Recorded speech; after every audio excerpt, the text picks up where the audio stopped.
So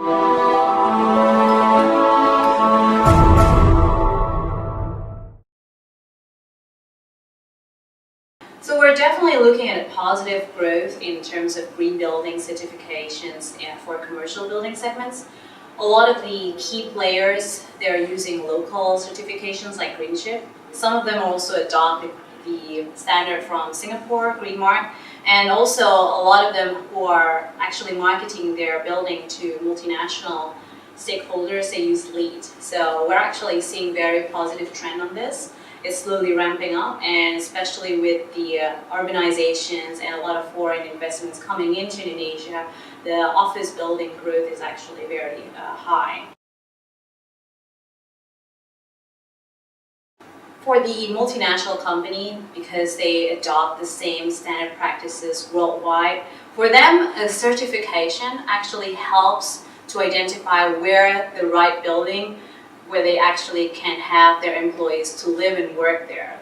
So we will see this trend coming up consistently all over the world, and it's the same thing for Indonesia. A lot of multinational companies coming in search for where is the right green building that we can actually lease or even buy.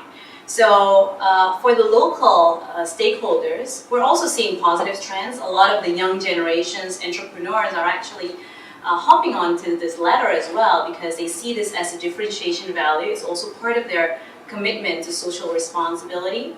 So this is a very positive trend, and we're seeing the market will also provide more and more varieties of the green buildings in the future in Jakarta. Well, financial solutions definitely going to make an impact for green building. Firstly, we can consider private banks that actually provide green mortgages or green loans for the constructions. This is for both the owner and also for the buyers. So because green building actually gives you less risk and higher market valuations in the long run, so this should be taken account in the financial investment structure. I think that's one opportunity. The second part is the government can actually provide a lot of incentives, because now building owners, they use less electricity, which then actually reduce the supply needed from PLN to go to this sector. And PLN can use that to supply to other segments, which means they actually don't need to build that much power plant. The budget can be shifted from power plant construction to actually electrical incentives for people who already practice green building. For the tenant market, I think in Indonesia they're still on a very good step, because they we don't see them paying that much of a premium yet for green building for now. But as more and more people educated to go for this green building, they would appreciate moving into a green certified building. They will invest in buildings whereby their employees can work in a better, more comfortable environment. They're definitely much more productive. They get sick less. So this overall actually provides a competitive advantage for the company itself, and therefore they would also appreciate and pay higher premiums.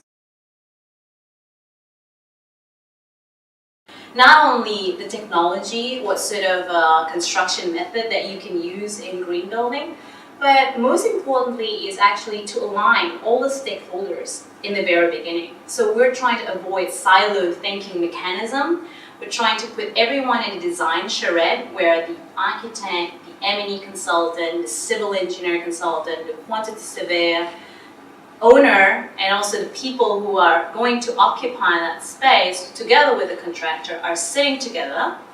They can actually prioritize on different options to go for green buildings and simulate the impact of operation and investment.